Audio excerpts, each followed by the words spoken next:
Hey everyone, welcome back to the channel. In today's video, I'm going to show you how to change language in Notebooklm. So if you can't find any language settings, what you could do is, here we are on the home page and you will notice there are no language settings at all. This is because Notebooklm uses the preferred language to whichever Google account is signed in.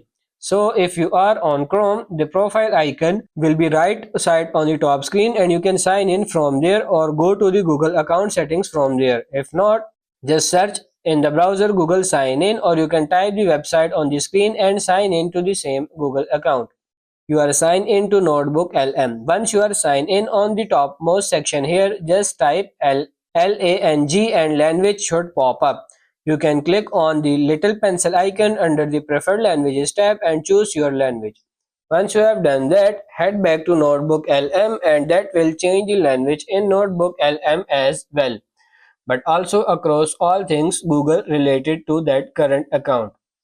So that's pretty much it for this video. That's how to change language in Notebooklm. I hope this video was helpful. If it is, like it and subscribe to the channel. Thank you.